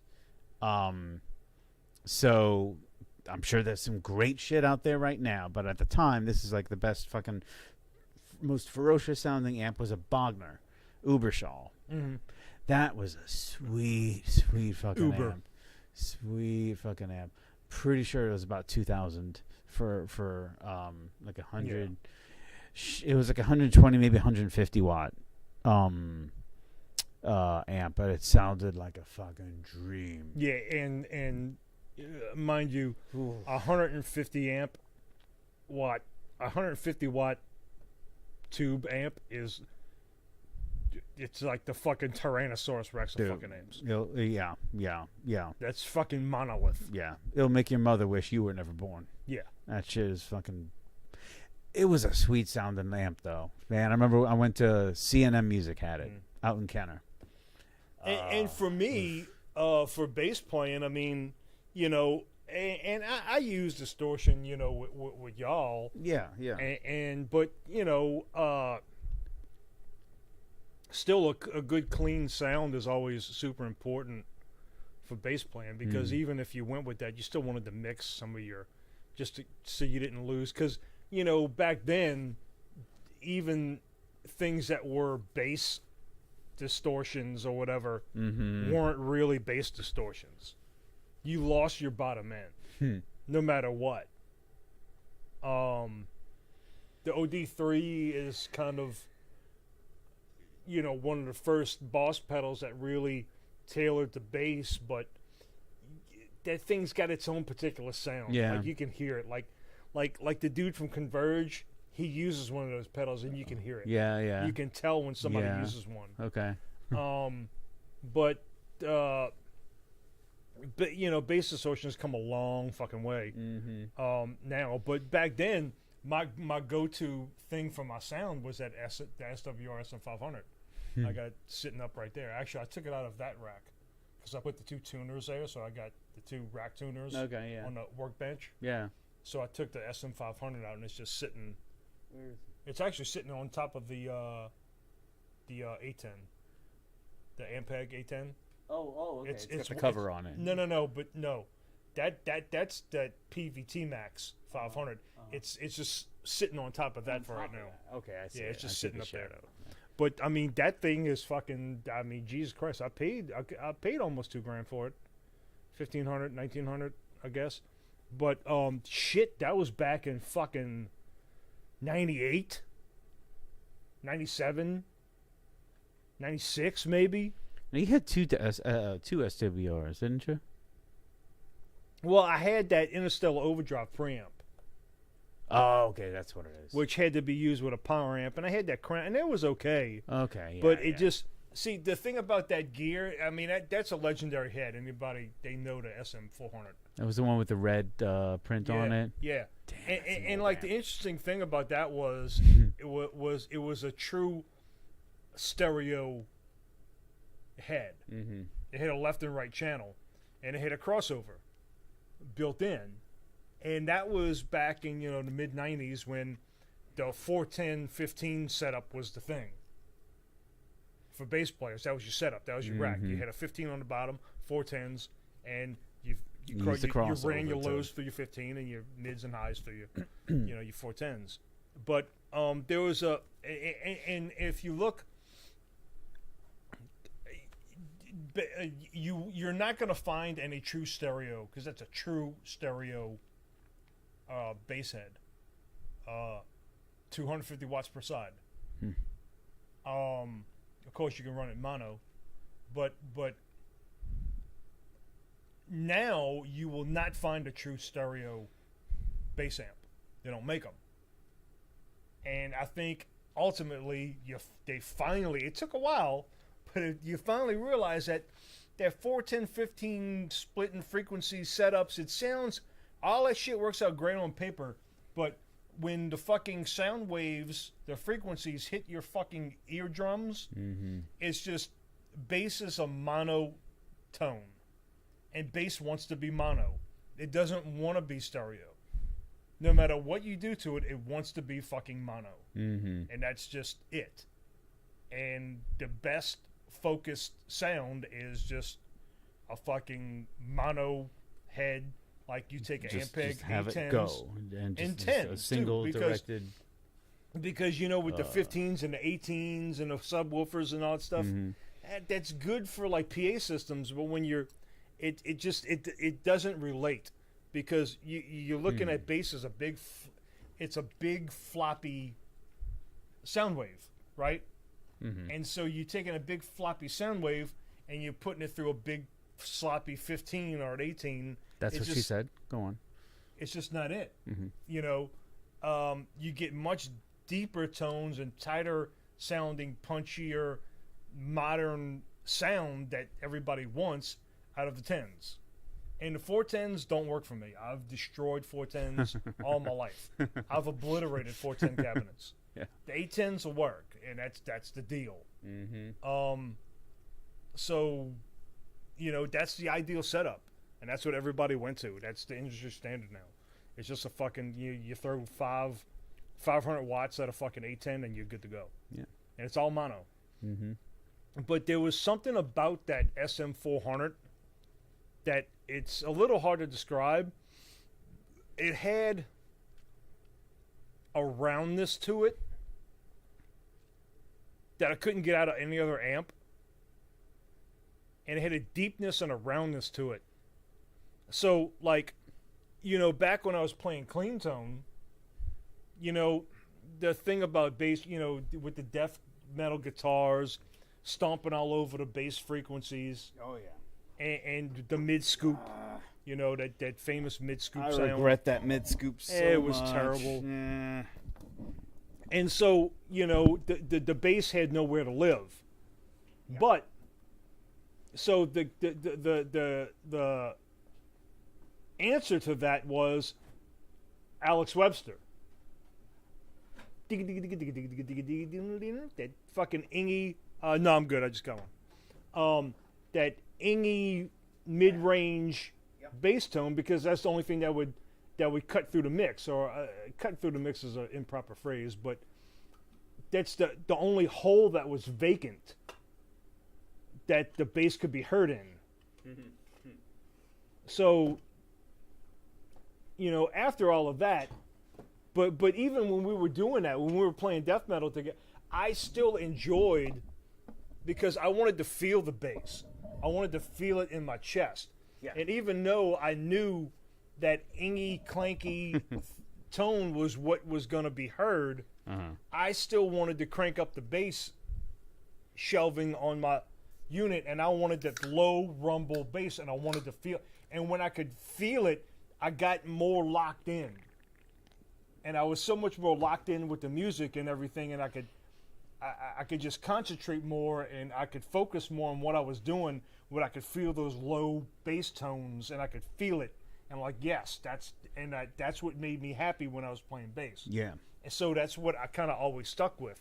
Now, the interesting thing is with that same head, when I started going into the distortions, and especially not too long ago when I started going into the heavy fuzz, that particular amp gave this creaminess to any fuzz tone you put to it that was very hard to be, I couldn't really replicate it anywhere else but through that head. That head just has that.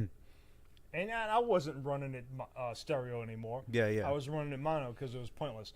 But even though that's just that I still have that head and it still works. I crank that motherfucker up right now. And God damn, dude. Yeah, that is a fucking workhorse, dude. That motherfucker has been through some shit. That's kind of hard to believe. Yeah. But okay. And remember when we went on our first road tour, first little road tour right in a bucket, I brought it to Lanny just to give it a good little once over and make sure it was a good working order. And we popped the top on it, and there was one internal cooling fan, and there was a capacitor that broke off. It was wedged in the fucking fan. It's like, well, fuck, and he pulled it out, and the fan started working. So, we never did figure out where it went. We just threw the fucking capacitor away. It's probably a noise filter, but no, it's just got this. It's hard to get a harsh bite out of that amp. It wants to be round and creamy, if you can understand creamy. Okay, yeah. Out of that amp. Yeah. Which is good. Which I liked. Yeah. Hell yeah, man. I remember. It's a much smoother sounding amp. And like I said, well, it's been around for a long time. I wouldn't go with that ingy clangy fucking sound with bass, even though that's what I was supposed to do. I like the low rumble. I wanted to feel it. I wanted to feel that low rumble on that bass, so I just wasn't happy. Well, if we'd have known if I would have known then what I know now, you know, I would have EQ'd everything completely different. It would have been a totally different sound. Well, I think it took a while for people to, for at least for and myself, I think to mature sonically. Like if you had it on a paragraphic EQ or just a graphic equalizer, and the mid scoop, it would have been the opposite. It should have been the opposite. It should have been a completely different instrument, really. Yeah. I mean, and looking back, I think I would have used it a lot differently. I would have played it a lot differently, with those. With a different set of tones. But yeah, I don't know. I mean, we were just so stuck in the goddamn 90s and the kind of shit that we were listening to, and that was kind of the thing at the time. You know, that's the way these records were being produced. And I mean, you look at like Napalm Death and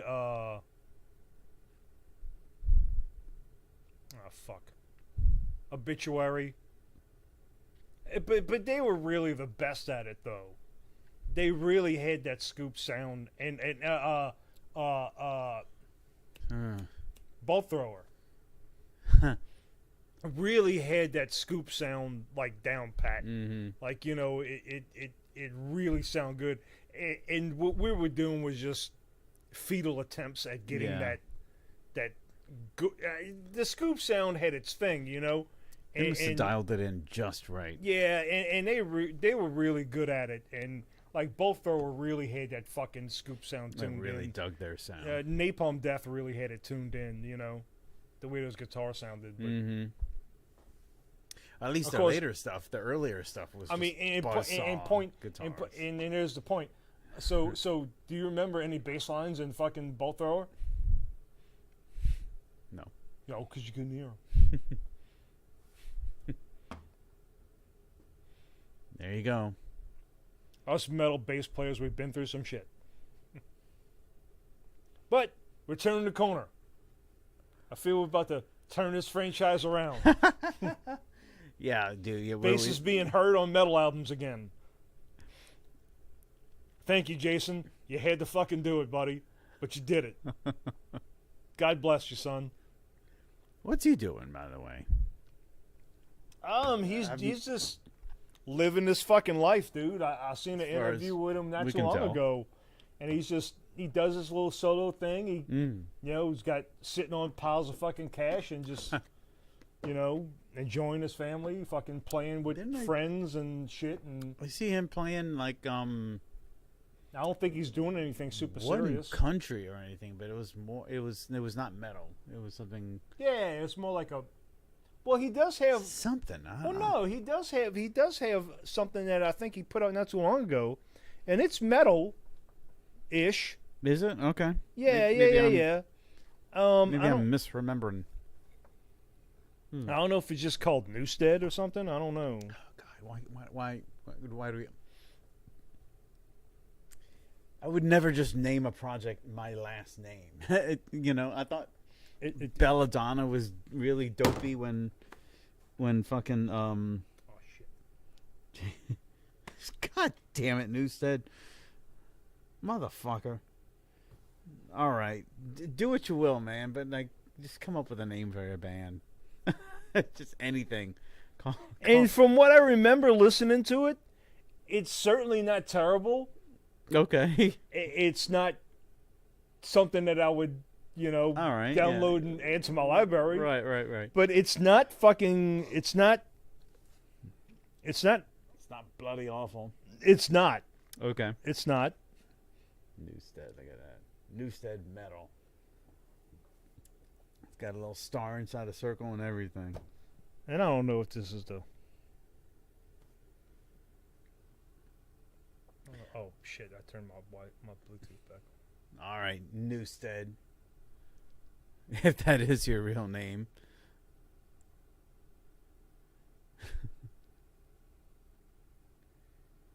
No, wait. Is it S-T-E-D? Or S-T-E-A-D? Because that's E-D. Yeah. I thought it was E-A-D.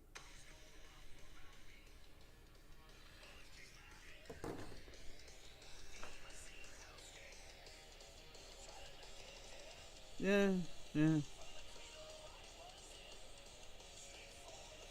Okay, Like I yeah, said, it's not, you know, it's not bad. It's not, like I said, it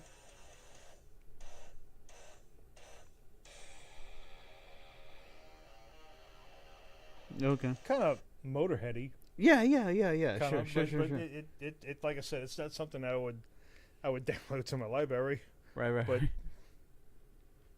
it's alright. Okay. Fucking right. Good. Do your thing, man. Huh. Sitting on a pile of cash. Yeah, well, good for him, man. What the hell would you do? You know what I mean? Like, what would any of us do? Yeah. Just keep jamming. That's cool. I mean, after all those years touring the world, don't need to do that He's again. paid his fucking dues, man. Sure he has. Hell yeah.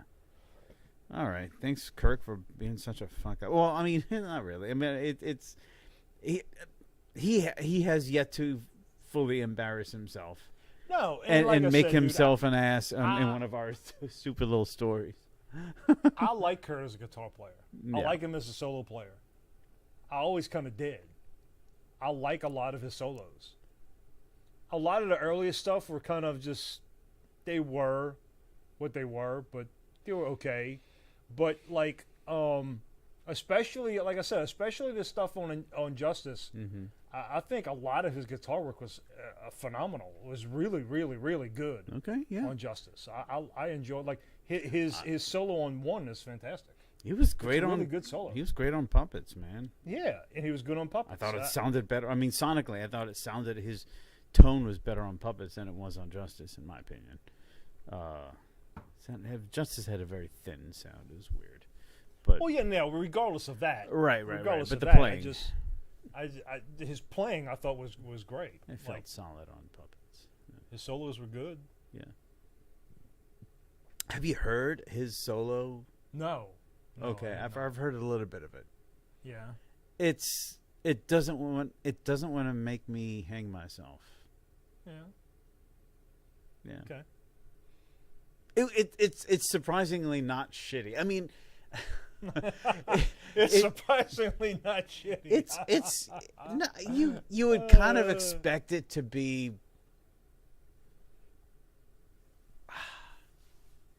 I don't know. Just say it. No, I don't know how to say it. No, I don't know what I expected it to be. Just spit it out. So if I expected it to be maybe Weak? tasteless and just gaudy or something. I don't know. Maybe a little flair. Again, I'm not. A little. Well, like you, I'm not going to go add it to my library and go, Right. buy it or anything like, But I'm not but gonna. I heard it. I'm not gonna put it in my road trip playlist. It was it was unexpected. I'm like, this is what Kirk Hammett would come up with on his own. I wouldn't have expected that. So take that as you will. So that's my. Well, take you know, on it. he did write that and Enter Sandman riff. That's his riff. Is it? Okay. That's his riff. All right. Yeah. All right. Let's call it. I'm done. Yeah. I just want to drink. As usual, folks, especially on this leading up to this Mother's Day weekend, Mother's keep Day. one foot in your ass and one fist in your mother. That's it. Cheers. All right, y'all. It has been, as they say, real.